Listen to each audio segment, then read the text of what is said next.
గుంటూరు తూర్పు నియోజకవర్గం YCP MLA అభ్యర్థి షేక్ నూరి ఫాతిమా నామినేషన్ వేశారు. భారీ ర్యాలీతో ఇంటి దగ్గరకు వెళ్లిన ఆమె మున్సిపల్ కార్పొరేషన్ కార్యాలయానికి చేరుకుని నామినేషన్ పత్రాలను అధికారులకు అందజేశారు. ఈ ఎన్నికల్లో తూర్పు నియోజకవర్గంలో వైసీపీ జెండా ఎగరవేస్తామంటున్న షేక్ నూరి ఫాతిమాతో మా ప్రతినిధి Pramod Kiran face to face. నియోజకవర్గం ఎమ్మెల్యే అభ్యర్థిగా షేక్ నూరి ఫాతిమా కొద్దిసేపటి క్రితమే నామినేషన్ దాఖలు చేశారు.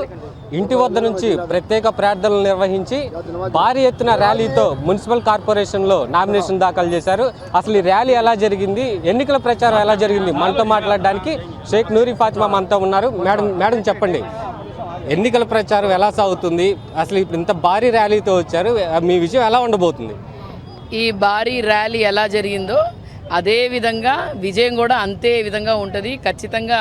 ఎందుకంటే ఈరోజు నామినేషన్ ప్రక్రియకే మీరు చూసుకుంటే మరి జనాభా అభిమానులు, ఈ అభిమానం నా మీద ఒక్కదాన్నే కాదు, ఈ అభిమానం జగన్మోహన్ రెడ్డి గారి మీద. మేము ఇక్కడ స్థానికంగా వైఎస్ జగన్మోహన్ రెడ్డి గారి ఫేస్ మీద ఇక్కడ నుంచోవడం జరిగింది. మరి ఎక్కడ చూసినా కూడా, ఎక్కడ నామినేషన్ వేసినా కూడా ప్రజా ఆదరణ అంతే చక్కగా ఉంది. విజయ డంకా మోగిస్తామని చెప్పడానికి ఇది ఒక సంకేతము. ఖచ్చితంగా రానున్న రోజుల్లో ప్రతి ఒక్కళ్ళు కూడా జగన్మోహన్ రెడ్డి గారి సంక్షేమ పథకాలకి, జగన్మోహన్ రెడ్డి గారి పాలనకి ప్రతి ఒక్కళ్ళు కూడా మేము తోడుంటామని చెప్తున్నారు. ఎందుకంటే జగన్మోహన్ రెడ్డి గారు వెంట మేము ఉంటే ఆయన మా కుటుంబంలో ఒకటిగా ఉండి మమ్మల్ని ఎప్పుడు కాపాడుకుంటూ, మమ్మల్ని ఎప్పుడు సంక్షేమ పరిధిలో, మనం ఎప్పుడు అభివృద్ధి పరిధిలో తీసుకెళ్తారని చెప్పి ఒక నమ్మకం ఉంది. ఖచ్చితంగా రానున్న రోజుల్లో జగన్మోహన్ రెడ్డి గారు వెంట ఉండి వైఎస్ఆర్సీపీ ఫ్యాన్ గుర్తుకి ఓటు వేస్తామని ప్రజలందరూ చెప్తున్నారు. గతంలో 2 సార్లు కూడా నాన్నగారు ఎమ్మెల్యే అభ్యర్థిగా గెలిచారు.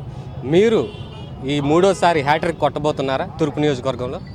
ఖచ్చితంగా అండి. ఎందుకనంటే 2 సార్లు ఎమ్మెల్యే గారు ముస్తఫా గారు అయ్యారు.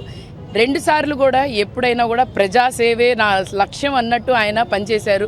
ప్రతిపక్షంలో ఉన్నప్పుడు కూడా ఆయన సొంత నిధులతో మీరు చూసుకుంటే శానిటేషన్ పరంగా బిన్స్ పెట్టడం జరిగింది, అలాగే చెట్లు ఇవ్వడం జరిగింది, అలాగే మంచినీళ్ళు ఇవ్వడం జరిగింది, గోధుమ పిండి ఇవ్వడం జరిగింది. ఎవరు వచ్చినా కూడా, ఏ సహాయం కోరినా కూడా ప్రతి ఒక్కళ్ళు కూడా సహాయం చేయడం జరిగింది. అదేవిధంగా జగన్మోహన్ రెడ్డి గారి ప్రభుత్వం వచ్చిన తర్వాత, వైఎస్ఆర్సీపీ ప్రభుత్వం వచ్చిన తర్వాత అదే విధంగా కొనసాగించాం. కానీ ఎలక్షన్ స్టంటో లేకపోతే దీనో మేము అనుకోలేదు. మాకు ప్రజాసేవ లక్ష్యం ఒక్కటే అని చెప్పి ఆలోచన చేసి జగన్మోహన్ రెడ్డి గారి బాటలో నడుస్తూ ఈ రోజు వరకు ఆదరణ తగ్గకుండా 2014లో ఏ విధంగా ఆదరణ వచ్చింది, 2019లో నామినేషన్ వేసిన రోజు ఏ విధంగా ఆదరణ వచ్చిందో అదే విధంగా 2024లో కూడా అలాగే నామినేషన్కి ఈరోజు ఆ ఆదరణ వచ్చింది. ఖచ్చితంగా విజయ్ డంకా మోగిస్తాము. అలాగే మెజారిటీ వచ్చే విధంగా ప్రజలందరూ కంకణం కట్టుకొని ఉన్నారు. ఎవరైతే టీడీపీ తరపు నుంచి పోటీ చేస్తున్నారో వారు తూర్పు నియోజకవర్గం అభివృద్ధి జరగలేదనేసి కూడా ప్రచారం చేస్తున్నారు. దీన్ని ఎలా తిప్పికొడతారు మీరు? అయితే గత 5 సంవత్సరాలు ప్రతిపక్షంలో మేము ఉన్నప్పుడు 2014 నుంచి 2019 వరకు మీరు చూసుకుంటే టీడీపీ హయాంలో ఉన్నప్పుడు కూడా ఏ అభివృద్ధి జరగలేదు. ఎందుకనంటే వాళ్ళు జరగనివ్వలేదు. ప్రజల పట్ల నిజంగానే చంద్రబాబు నాయుడు గారు కానీ, టీడీపీకి కానీ మరి ప్రజల పట్ల వాళ్ళకి ఇది ఉండుంటే, చిత్తశుద్ధి ఉండుంటే ఎందుకు డెవలప్మెంట్ అప్పుడు చేయలేదు? 2019లో నాన్నగారు గెలిచిన తర్వాత 2.5 సంవత్సరాలు కరోనాలో ఎక్కడ కూడా డెవలప్మెంట్ జరగలేదు. కానీ 2 సంవత్సరాలు దాటిన తర్వాత ఈ 2 సంవత్సరాలు డెవలప్మెంట్ ఎందుకు జరగలేదు? ఒక కుటుంబం డెవలప్ జరిగింది. ఎందుకంటే సంక్షేమ పథకాలు జగన్మోహన్ రెడ్డి గారు ఇచ్చారు కాబట్టి. గుంటూరు తూర్పులో డెవలప్మెంట్ జరగదు ఏ విధంగా అంటారు? మరి పీకలవాగు కానీ మీరు చేశారు, పీకలవాగు, పొన్నూరు రోడ్ కానీ, ఏటుగురు రోడ్ కానీ, నందివెలుగు రోడ్ కానీ, బ్రహ్మానంద స్టేడియం కానీ, లేకపోతే ఎల్ఆర్ కాలనీ రోడ్ కానీ, లేకపోతే లాంచెస్టర్ రోడ్ కానీ, లేకపోతే ఓల్డ్ గుంటూరు రోడ్ కానీ, ఇవన్నీ మేజర్ రోడ్స్ మేము చేశాము. ఇంకా టైలైన్ పాయింట్స్కి వాటర్ సప్లై ఇవ్వడం జరిగింది. అన్నీ మేజర్గా ఉన్నవి. అంటే అన్నీ ఒకేసారి చేయలేవండి, అన్నీ చేసుకుంటా వచ్చాం. మీ హయాంలో మీ ప్రభుత్వం ఉన్నప్పుడు, టీడీపీ ప్రభుత్వంలో ఉన్నప్పుడు మీరేం చేయలేదు. కానీ మేము వచ్చిన తర్వాత దాదాపుగా 300 కోట్లతో మరి ఇక్కడ డెవలప్మెంట్ చేయడం జరిగింది. ఒక్కసారి లెక్కలు మీరు తీసుకోండి. ఖచ్చితంగా డెవలప్మెంట్ జరగలేదని చెప్పే వాళ్ళకి ఇది మళ్ళీ ఇంకోటి, ఇప్పుడు కొత్తగా మరి టీడీపీ క్యాండిడేట్ గారు వచ్చి ఒక అవకాశం నాకు ఇవ్వండి అని అడుగుతున్నారు. ఒక మాట అడుగుతాను, మీరు గతంలో కూడా మీరు ఓడిపోవడం జరిగింది, మీ వల్ల మీరు ఓడిపోవడం జరిగింది. ప్రజలకి ఏం చేశారు? మీరు ఈ 10 సంవత్సరాల రాజకీయాల్లో ఉన్నారు, మీరు ఏం చేశారు? ప్రజలకి ఏమీ చేయలేదు. మళ్ళీ ఇప్పుడు వచ్చి ఒక అవకాశం ఇవ్వమని అడుగుతున్నారు. ఎందుకు అవకాశం ఇవ్వాలి మీకు? ఈ రోజు 1.5 సంవత్సరాల నుంచి నేను తిరుగుతున్నారు ప్రజల్లో. ఎందుకు ప్రజా ఆదరణ నాకెక్కువ ఉంది.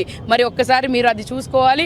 ఖచ్చితంగా ప్రజలకు ఒక వ్యత్యాసం అయితే తెలుసు. ముస్తఫా గారు ఎలాంటి వ్యక్తి, ముస్తఫా గారికి ఓటు వేస్తే మేము ఎంత సంతోషంగా ఉండొచ్చు, రాష్ట్రంలో జగన్మోహన్ రెడ్డి గారు ఉంటే ఏ విధంగా ఉండొచ్చు అని ఒక అవగాహన ఉంది. గుంటూరు తూర్పుకి ఎమ్మెల్యే ముస్తఫా గారు, నేను నిరంతరం కృషి చేసి ప్రజల సంక్షేమమే, ప్రజల అభివృద్ధి ప్రతి ధ్యేయంగా మేము నడుచుకుంటున్నాం. పూర్తిగా మొత్తంగా చూసుకుంటే తూర్పు నియోజకవర్గ పరిధిలో వైసీపీ విజయడంకా మోగిస్తుందని నూరి ఫాతిమా చెప్తున్నారు. హ్యాట్రిక్ విషయంలో కూడా హ్యాట్రిక్ వైసీపీనే కొడుతుందని చెప్పి కూడా అంటున్నారు. కెమెరామెన్ షణ్ముఖతో ప్రమోద్ కిరణ్, సిటీ 24/7 గుంటూరు.